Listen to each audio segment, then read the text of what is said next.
All right, yo. Welcome back to the CHA Extracurricular podcast.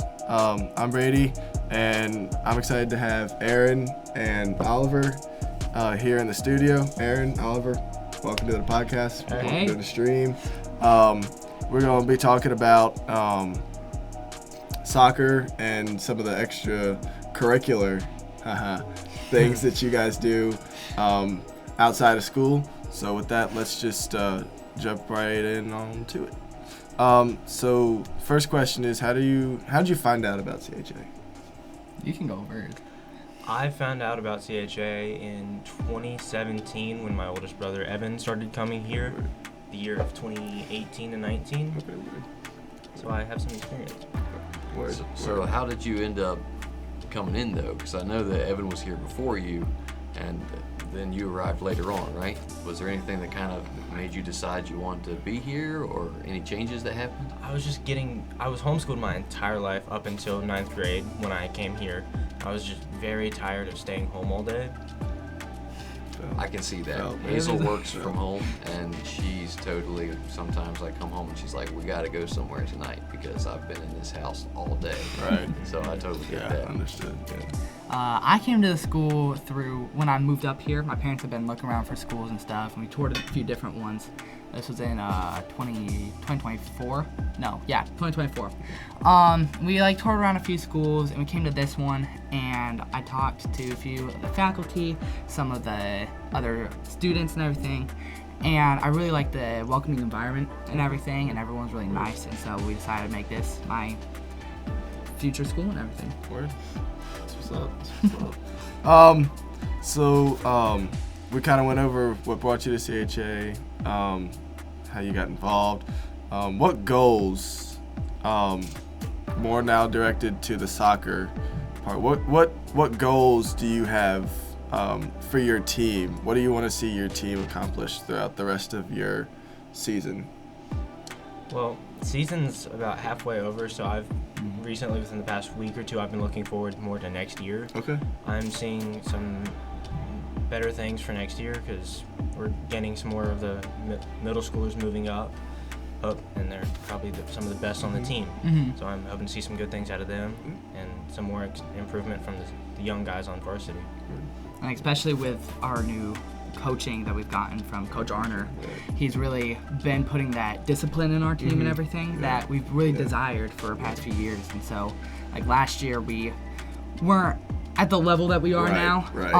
And so it's really under the form of Coach Arner and everything like that. It's really brought us up to where we're starting to win games. We're starting to get passing through. It's really interesting to see that development. I'm same with Aaron, looking forward to next year because with our season already being half over and everything, we're starting to look to the next. Of course, focusing on the games we have now. Right. But looking towards the next stuff and what we can accomplish next year with more people and it's pretty much the same team we'll have this year. And now I understand you guys have Arner as a basketball coach too, as well. You mind telling us a little bit about that and what you're looking to kind of for the basketball season, what you're kind of looking forward to, some of your strengths and your weaknesses for the upcoming season? I would like to say when Coach Arner first came to CHA, he got his foot into the door really fast. Oh, yeah. Was already very comfortable with making sure we knew what we were supposed to do. Right. It's a very demanding presence. But it's helping us a lot. Yeah.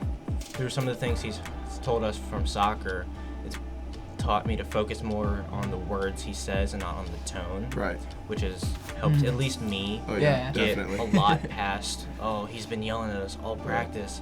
He's just telling us what we need to hear. Right. So I think now that that's gotten through some of our heads, things will go a lot smoother than it did last year. Right. And like you said, we've had him for a year, 2 different sports. Right. So that should be good. Yeah. That's one thing I really love about Coach Arner though too is he doesn't really sugarcoat stuff. He's like, No. I mean, if you're doing bad, you're doing bad. Right. But he still helps us be like, you can get over it. Here are the things you need to do to fix it. Right. But he doesn't sugarcoat it. He Right. treats us how we are, and he respects. It's a mutual level of respect Right. through coach and team, and I really love that about him. All right. Very passionate about all of the sports he does. Yes. I've been to a couple of your all soccer games, and I know one thing that I've heard him kind of repeating is about communication. Yes. So, like, tell me a little about that and how you think that can carry over. Because having the same coach for different sports, there's some things that, like philosophy and approach, that carry over, and that one in particular I think about a lot. So tell me about what you've learned from him about communication and what you think that could do for different sports and things. I've never really completely realized the necessity of communication until this year's soccer team. Before, I always thought at some point we should just be good enough where we should just know and not need to communicate, but I was way off the mark with that, because if you're getting a pass and you don't know there's someone on your back, and you might just turn it and go, and they're right on top of you, ready to take that from you, and just turn it all around and go the other way, which I've been there too many times. It happens all the time in our team because, like, he yells at us to communicate a lot, but it's like he yells at us to communicate a lot because we don't communicate that often. It's one thing you really gotta learn through as you play. You gotta I can't think of the word. You gotta just go for it and everything, because if you're not learning as you practice and everything like that, you're not gonna implement into the game. And that can really go for many different aspects in our lives as well, because we gotta communicate through school, we gotta communicate through our grades, we gotta communicate with each other, not only in a sports aspect, but in a friendship aspect as well.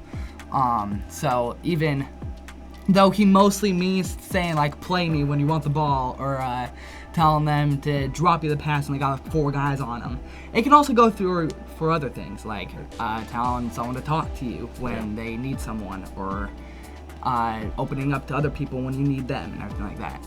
Yeah, no, I think that's a great point, and it's a good lesson for all of us, because I think, like Aaron said, like, we often just think that people know what we're thinking, right? And our communication is minimal, so we might say, you know, like, I need help or something like that, but really what we're saying is, like, there are 4 guys right in front of me and I need someone to give the ball to, right? And communicating that more effectively than just being like, help.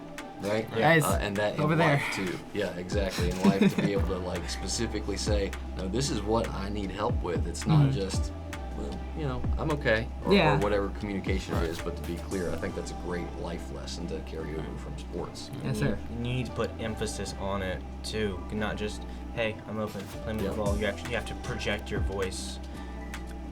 Because a lot of people will just, oh yeah, hey, play me up. I'm over here.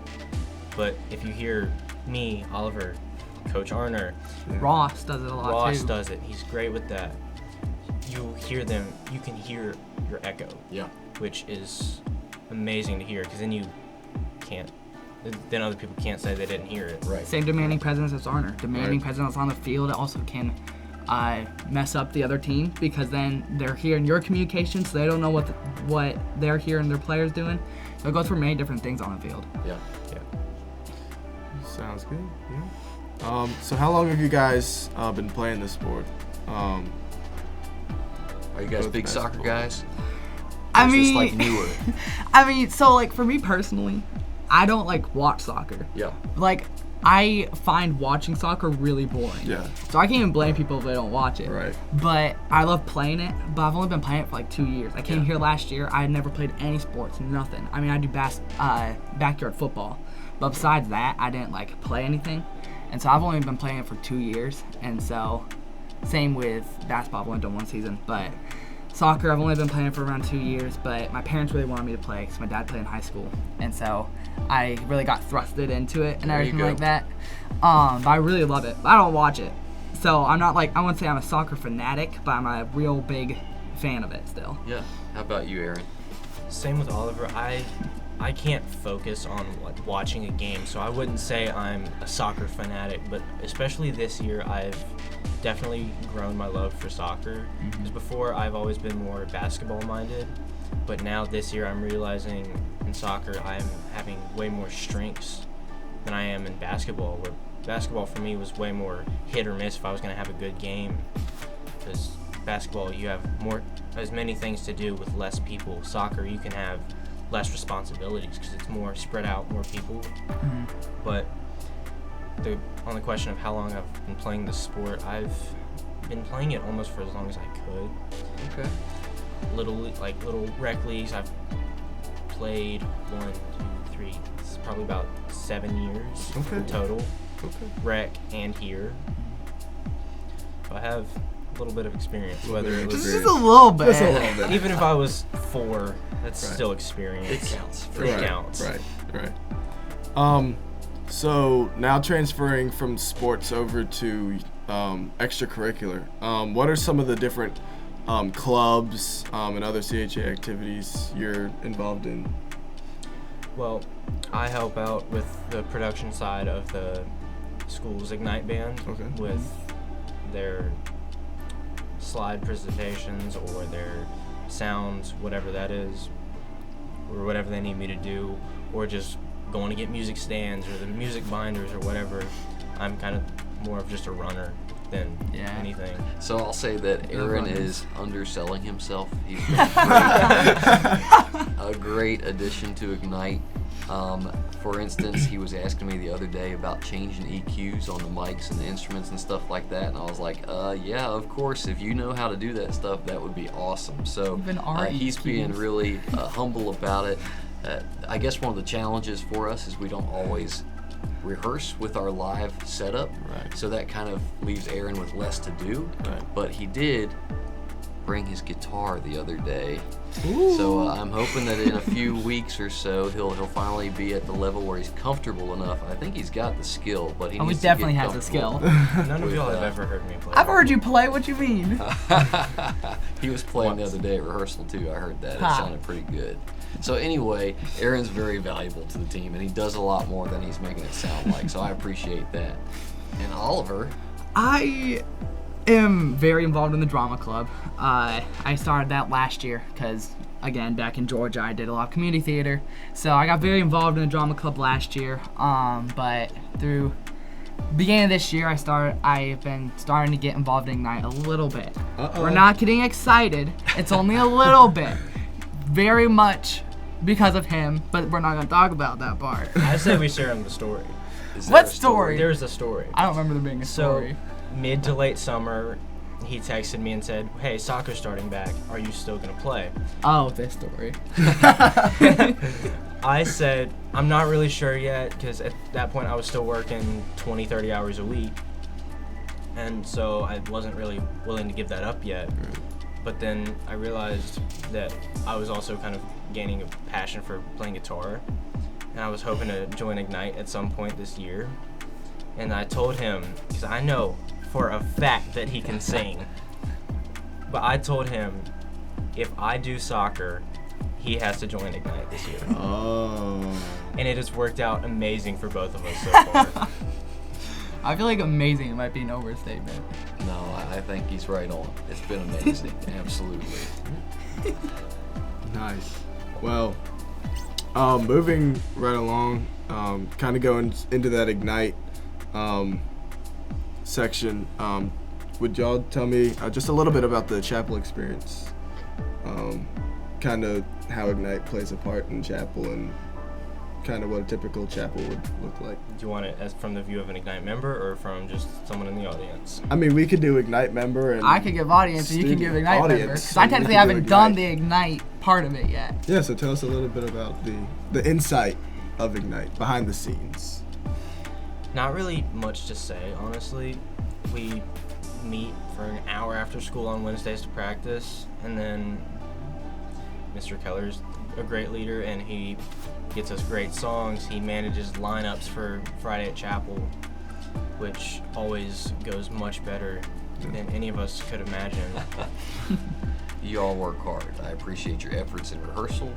And on Fridays, you guys show up at 8 to get ready and warm up. So that's a lot of dedication for students to be willing to stay after school on Wednesdays and then be there early on Fridays. So you guys do. I gotta say, we appreciate our musicians and our singers. We brought in some 6th graders, Nate Scott. Yeah. He's playing amazing on the bongos for the past couple weeks. Yeah. A couple new singers too. Some 10th grade, some 6th grade, from all over the place. We appreciate them all. From an audience perspective, it's just like, it can get like really powerful sometimes. We got some really good singers up there, like Marley Flora, Marley May, Brady Dennis for a little while. It was to me for a little bit. Yeah. I wouldn't say I was that good of a singer. Hey, you are. Your brother Titus. His brother Titus did igKnight for a little bit before he moved on to the big leagues in college and everything. But I would definitely say that he was more of a better singer than me. Definitely better than me. Regardless of where we think people stand, we have True. amazing singers. This is true. All over the Yes, school yes. and on the igKnight band. Again, amazing musicians, and they really put that emphasis and that power in the worship. And then as that finishes, we come into amazing sermons that get led by Pastor Jeremy, by Pastor Bradley, by Pastor Turner sometimes. Pastor Mignani. Pastor Mignani, Pastor Meredith. All of our pastors at this school have amazing sermons. And we even have some guest speakers sometimes. We too, do have like, guest speakers. Pastor Justin from Franklin Heights. Pastor Nath. Pastor Nath. Yeah. What's the other one? Pastor. I only know like 3 churches around here. We have a lot. We have a lot of different Yeah, folks from the but community who come in we and do share. have a lot of. So we get amazing sermons for them, really fruitful sermons that you Yeah. can get really good notes off of too. And so you get to sit there and you get to be in the Lord in a school where you get to be in the Lord really often. And it's really a blessing that not really people mention very often unless they're in the Christian school. Right. But it's a major blessing, and it's a really big part of my life is being able to feel the gospel in every way and be able to see these people like with Marley May and Aaron and Brady and all these people as good role models in my life and something to strive to be. And not only my walk with the Lord, but also just how they emulate God in every situation and everything. And so that's where I sit when I'm sitting in the audience. That's what I think and how I feel. Well, I appreciate you guys sharing about chapel. That's I really enjoyed hearing that. Yeah. That's good. Yeah. I know another direction we're going to go is we want to know a little bit about what you guys have planned for your futures. What ideas do you have now? And that's something that I love to hear students talk about and make sure that you guys are kind of thinking about that, because too often we just go day by day, but don't really think a lot about, well, what about in 2 years or 3 years, that sort of thing. So why don't we start with Aaron, and we'll let him kick it off with what sort of ideas do you have for the future? As I said earlier, I've been growing a passion for guitar and just music in general, whether it's just listening to it or playing it or amplifying others playing it. I just love every single part of music, and a dream that I have is after school going to work for a little bit full time, trying to grow more of a music equipment collection, and at some point open like a music store or something like that. But that's just one of my thoughts. Right. That's good. That's Many good. aspirations. Yes. What about you, Oliver? I've many different ideas I want to do. I know one of the main passions I'm leaning after is I really want to become fluent in Spanish throughout my high school years, led by the amazing Miss Oaks. Yes. I want to become fluent in Spanish, and then I want to go to college for law and become a prosecutor in law. Okay. I really want to strive to go for a Christian college, Right. so that again I can have that nice role models and a place where I can openly share my faith Right. and everything. So I want to go to Christian college like Liberty, Ferrum, one of those places, and then really pursue the prosecution in law, because I feel like that's where God's leading me, and I feel like that's where He wants me to go. But really, all I can really do about that right now is focusing on Spanish, because Spanish really helped me get a lot more cases and everything like that if I do become a prosecutor in law. That's good. I'm glad you guys are thinking through those things. I know when I was your age, I would have been like, I don't know. Right. Honestly, that would have had to be my answer. So I appreciate that you guys have put some thought into that already, and it encourages me to hear that. I want to pass it back to Brady. Sounds good. Well, I think that's gonna do it. We appreciate y'all coming in. Sharing a little bit about sports and igKnight and everything, and drama and everything going on. Hope to have you guys back sometime later in the year. For more wild adventures. More wild adventures. More stories. But I think we're gonna sign off here. So Alright. we'll see you on the next Works one. for me.